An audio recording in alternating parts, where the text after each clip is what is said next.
35 years के होने के बाद सडनली पीरियड चेंज हो गया है, पीरियड शॉर्ट साइकिल का हो गया है या 2-3 महीने में आता है, पीरियड की ब्लीडिंग कम या ज़्यादा हो गई, ये सिर्फ एज का साइन नहीं है, ये एक सीरियस हार्मोन इम्बैलेंस के होने का निशान भी हो सकता है.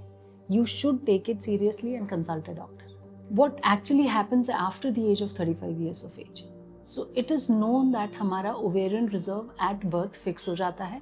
इसके बाद हम नए follicles नहीं बनाते हैं. Whatever reserve we are using from 13 years of age, at around 35 years of age, वो reserve एक declining trend में आ जाता है. So 35 years के बाद हमारी body एक major hormonal shift को experience करती है. इस शिफ्ट की वजह से हमें 35 साल के बाद मेंस्ट्रुअल प्रॉब्लम्स हो सकती हैं. ये शिफ्ट आपके ओव्यूलेशन को इफ़ेक्ट करेगा, ये आपकी एंडोमेट्रियम या यूट्राइन लाइनिंग को इफ़ेक्ट करेगा, ये आपकी बॉडी के अंदर होने वाले अदर मेटाबॉलिक डिसऑर्डर्स को भी बढ़ा सकता है. So it is important to understand कि 35 साल के बाद एक फीमेल बॉडी एक हार्मोनल ट्रांजिशन को एक्सपीरियंस करती है, पर कुछ सिंपल तरीके अगर हम फॉलो करें और एक प्रॉपर टाइम पे डॉक्टर की गाइडेंस लें तो हम अपने आप को हेल्दी और बैलेंस रख सकते हैं. Why are these changes normal? So at 35 and around 35 years of age हमारी बॉडी एक स्पेशल फेज में एंटर करती है जिसको हम बोलते हैं पेरीमीनोपॉजल एज, जिसमें कि हमारी बॉडी ग्रेजुअली हार्मोनल डिक्लाइन को एक्सपीरियंस करती है और उसके साथ में एडजस्टमेंट करती है. पेरीमीनोपॉजल एज शुरू होने से मीनोपॉज आने तक 10 से 15 सालों का समय लग सकता है. तो ये एक ग्रेजुअल प्रोसेस है, लेकिन इस प्रोसेस को आप ब्लाइंडली नेचुरल या एज रिलेटेड करके इग्नोर नहीं करेंगे. Sometimes the changes that happens during this phase could be alarming, and it is always better to consult your doctor before saying it is not important. So when should you actually see the doctor? So there are some changes during this phase.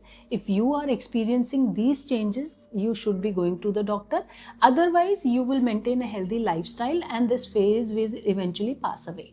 The important changes that you should not ignore is if you have periods lesser than 21 days. So अगर आपको आपकी cycle 21 दिन से पहले ही दोबारा आ रही है तो that could be pathological. You should visit your gynecologist.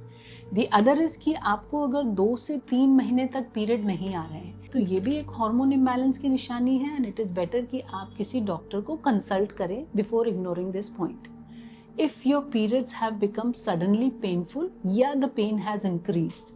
If this is what you're experiencing, this could be because of hormonal imbalance or some uterine pathology. Uterus के अंदर कोई प्रॉब्लम चल रही है तो आप डॉक्टर को कंसल्ट कीजिए. अगर आपके प्री मीनोपॉजल जो सिम्टम्स हैं, PMS बढ़ गया है, आपके मूड स्विंग्स बढ़ गए हैं, तो ये हार्मोन इम्बैलेंस या यूट्राइन प्रॉब्लम हो सकती है. आप डॉक्टर को कंसल्ट कीजिए. अगर आपके पीरियड हैवी होने के साथ क्लॉट्स भी पास हो रहे हैं, ऐसे में आपको एंडोमेट्रियोसिस या एडिनोमायोसिस हो सकता है. आप डॉक्टर को कंसल्ट कीजिए. Fertility perspective after 35 years of age. So you are turning 36 this year and you're still planning on a baby. Now this is an important time when you should consult a fertility expert, because we all know that after 35 years of age आपकी एक quality compromise होती है, आपके आने वाले embryos में एन्यूप्लॉइडीज का risk बढ़ जाता है. ऑल्सो 35 ईयर्स के बाद स्पर्म पैरामीटर्स भी वीक होने लगते हैं. So if you have turn 35 and you still planning to conceive, you should better consult a doctor. Get a proper examination done wherein आपके हॉर्मोन्स चेक किए जाएंगे, AMH, thyroid, prolactin, LH, FSH. एक proper pelvic ultrasound किया जाएगा, semen analysis and other blood test to understand your body and plan your fertility accordingly. Final advice, period की cycle आपकी health का marker हो सकता है. You should always be cautious of your period length and your period flow.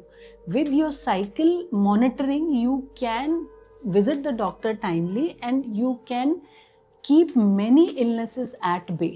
So always be cautious of your menstrual health and visit the doctor at time. Thank you.